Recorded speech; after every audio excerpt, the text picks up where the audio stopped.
85% of businesses fail within the first 10 years. Who would like to do more in less time? Artificial intelligence is a tool. And like every other tool in our shared world, its power lies entirely in the hands of the user. You don't have to compete with everybody else in the room. You got to compete with yourself and your ability to do more with less time. That's what it's all about. When you have evolution of technology, you can either be an optimist, figure out how to use it to make yourself better, or you can be a pessimist, complaining about how the world's going to change and how it's going to all end. I'm obsessed right now. I am in trouble. I need therapy. I can't get over it. I keep on thinking about how big the opportunity is to make us better and stronger, that yes, I am in trouble, because that's how I roll when it comes to opportunities, right? So we're gonna show you how to leverage this incredible technology in the most basic way to help you become more efficient. Here's the crazy thing about artificial intelligence. Everybody's gonna teach it in a different way. Some people are gonna have ways to do it that is just different, more effective, more like simple, etc. We're gonna show you how we're using it to make you more efficient. Who would like to do more in less time, right?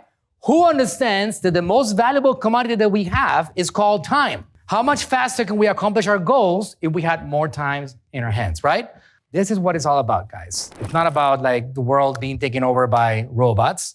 It's about an ability for us to do more with our time. 85% of businesses fail within the first 10 years, historically. The probabilities of you failing, not because you're good or because you're bad or because of the environment or the economy, are against you in the game of business. These are the numbers. These are not things that I'm making up. You have a 15% chance of being around 10 years from today, your business, right? So this is the reality. A few of the reasons for this particular issue include, number one, poor financial management, inability to attract and retain talent, ineffective marketing, but most importantly, the biggest reason of all, humans. And why am I saying humans? Because the biggest cost and expense in any organization is the human workforce. On average, 70% of a company's money is given to other humans that are working for that company. You don't have enough funds to keep that business going because you have to pay for your humans. There's all these other things that are important in a business success. But at the end of it, if you had enough capital to keep on paying for your humans and you have enough conviction for your products and services, you know what? You stay in business. So what is the biggest business expense? Humans. Let's just use common sense for a moment. What can artificial intelligence do for us? Can it make us geniuses? Artificial intelligence is a tool. And like every other tool in our shared world, its power lies entirely in the hands of the user. AI doesn't transform ordinary humans into geniuses. Rather, it turns human geniuses into more efficient human geniuses. And regular non-genius humans into far more efficient non-genius humans.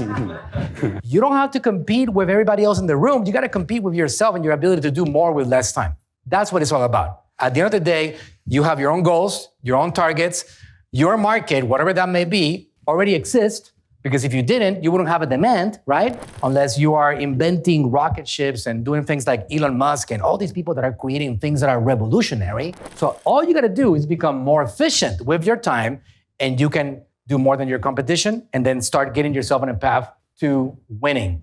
So let's take up one of the reasons for business failures. Failure to adapt to changes. Even some major businesses we've all been familiar with have failed on this one point. Why did Kodak fail, and what can you learn from its demise, right? Kodak. Why did Nokia fail, and what can you learn from it? All of it boils down to the same thing.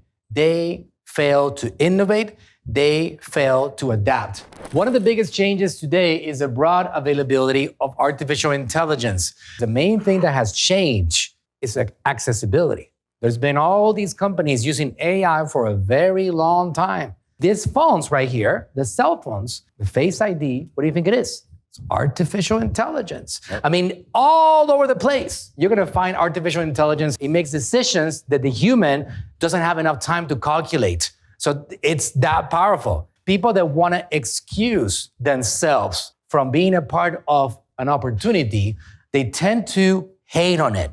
They tend to criticize it. They tend to explain to others why they feel is something that is dangerous or something to watch out for.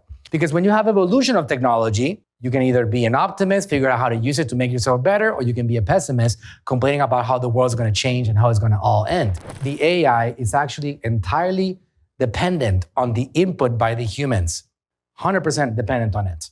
It evolves and it makes things, calculations that are in your wildest dreams not possible, and it makes you faster, but it's still going to depend on a human input. All is a part of our future and has already begun to transform many aspects of our lives. So let's quickly define what it is. AI, or artificial intelligence, refers to the ability of machines and computer systems to perform tasks that typically require human intelligence, such as learning, reasoning, problem solving, decision making. So what AI is not? A replacement for human intelligence. So it can perform specific tasks more efficiently and accurately than humans. It cannot yet replicate the breadth and depth of human intelligence. The human aspect has to be part of your business. It has to be a part of your marketing. You're not gonna just set it and forget it and let the machine build your business for you. That is not really happening. It's not gonna replace human workers. Now, what did I say was the biggest expense a company has? It's gonna make every single one of your workers, employees, more efficient. And if they don't start using it, they're quickly going to become irrelevant in that company. It is your job as the executive, as the CEO, as the marketing officer of that company to ensure that the people that are in that company use that technology because it maximizes their ability to produce 10 times, 20, 100 times, sometimes more.